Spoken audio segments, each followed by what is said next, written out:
വെടിവെച്ച ഡോക്ടർക്ക് നേരെ പുലി ചാടി വീഴാഞ്ഞത് വലിയ ഭാഗ്യമെന്ന് CH കുഞ്ഞമ്പു MLA. പുലിയെ കഴിഞ്ഞ ദിവസം കണ്ടെത്തിയ കാസർഗോഡ് കൊളത്തൂരിലെ മണന്തക്കോട് പ്രദേശം സന്ദർശിച്ച് മാധ്യമങ്ങളോട് സംസാരിക്കുകയായിരുന്നു അദ്ദേഹം. കഴിഞ്ഞ 2 ആഴ്ചയിലേറെയായി പ്രദേശത്ത് പുലി ഭീഷണിയുള്ള കാര്യം നിയമസഭയിലടക്കം അറിയിച്ചിരുന്നു. വനം വകുപ്പ് പുലിയെ പിടികൂടി ജനങ്ങളുടെ ഭീതി അകറ്റണമെന്നും MLA ആവശ്യപ്പെട്ടു. അതിലേക്ക് ഈ കഴിഞ്ഞ 2 ആഴ്ചക്കാലമായി ഈ ബേഡുക്ക പഞ്ചായത്തിൻ്റെ ഈ പ്രദേശത്ത് ഈ പുലി വലിയ ഭീതി പരത്തിക്കൊണ്ടിരിക്കുകയാണ്.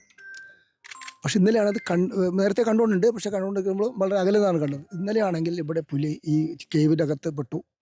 അപ്പോൾ ആളുകൾ കണ്ടു, അത് അലർച്ച കേട്ടു. അപ്പോൾ ആളുകളെല്ലാം നാട്ടുകാരെല്ലാം കൂടി വനം വകുപ്പ് ഉദ്യോഗസ്ഥന്മാരെ വിളിച്ചു. ഞാൻ ഇടപെട്ട് വനം വകുപ്പിൽ നിന്ന് പിന്നെ കോഴിക്കോടിൽ നിന്നും വയനാട്ടിൽ നിന്നും വനം വകുപ്പ് ഉദ്യോഗസ്ഥന്മാർ വന്ന് മയക്കുവെടി വെച്ച് അതിനെ കീഴ്പ്പെടുത്തിയിട്ട് കൊണ്ടുപോകാം എന്ന നിലയിലാണ് വന്നത്. പുലർച്ചെ 3 മണിക്ക് മയക്കുവെടി വെച്ചു എന്ന് ഡോക്ടർ പറയുന്നു. കൊണ്ടിനറിയില്ല, പുലി രക്ഷപ്പെട്ടു, ഇവിടുന്ന് ഓടിയിട്ടുണ്ട്.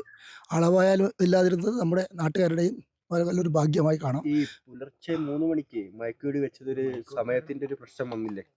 അതറിയില്ല. അതിപ്പോൾ അവർക്ക് അറിയും. എന്തുകൊണ്ട് പറഞ്ഞാൽ അത് സംബന്ധിച്ച് വിദഗ്ധന്മാരെയാണ് പിന്നെ വനം വകുപ്പ് ഉദ്യോഗസ്ഥന്മാരെ വിളിച്ചത്. DFOയോട് ഞാൻ ഇന്നലെ രാത്രി സംസാരിച്ച് പറഞ്ഞത്, അതിന് പിന്നെ ഉത്തരവാദപ്പെട്ട ഡോക്ടർമാരും ഉദ്യോഗസ്ഥന്മാരും ഉണ്ട്. അവർക്ക് മാത്രമേ ചെയ്യാൻ പറ്റൂ, ആർക്കെങ്കിലും ചെയ്യാൻ പറ്റില്ലല്ലോ. അപ്പോൾ അവരത് ചെയ്തു. അതിന് സമയമൊന്നും ഒരു പ്രശ്നമായിരിക്കില്ല, 3 മണിയൊന്നും ഒരു പ്രശ്നമല്ല, ചെയ്തു. ആ ഡോക്ടർ രക്ഷപ്പെട്ട ഭാഗ്യമാണ്. അദ്ദേഹത്തിൻ്റെ മുമ്പിലേക്ക് ചാടിയത്, അത് രക്ഷപ്പെട്ടതിനൊരു ഭാഗ്യമാണ്. ഏതായാലും ഒരു കാര്യമുണ്ട്, വനം വകുപ്പ് ഉദ്യോഗസ്ഥന്മാർ പരമാവധി ശ്രമിച്ചിട്ടുണ്ട്. നാട്ടുകാരെ മുഴുവൻ സംഘടിച്ച് കാര്യങ്ങൾ ചെയ്തിട്ടുണ്ട്.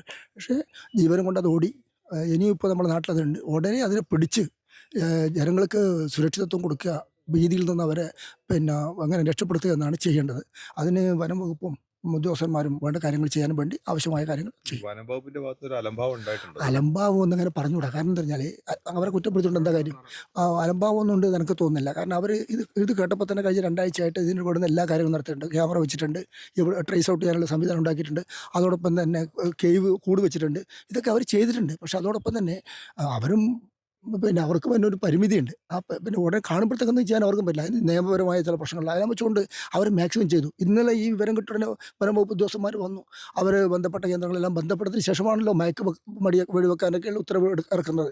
അപ്പം അങ്ങനെ നിയമപരമായ ചില തടസ്സങ്ങളല്ലാതെ അവരെ കുറ്റപ്പെടുത്താനൊന്നും പറ്റില്ല. ഉണ്ടല്ലോ, 2 ആഴ്ച മുമ്പേ ഉണ്ടല്ലോ, ഞാൻ നിയമസഭയിൽ ഉന്നയിച്ചല്ലോ ഈ വിഷയം. ഇവിടെ ഇങ്ങനെ ഉണ്ട് അതിപ്പോൾ അങ്ങ് പിന്നെ മുളിയാർ വഴി ഇങ്ങോട്ട് കടന്നു വന്നു, ബേഡകത്തുണ്ട്, അത് കുളത്തൂറാണ് ഉള്ളത് എന്ന് എത്രയോ ആളുകൾ കണ്ടിട്ടുണ്ട്. ഇതിൻ്റെ മൂവ്മെൻ്റൊക്കെ ആളുകൾ നേരത്തെ കണ്ടുകൊണ്ടുണ്ട്.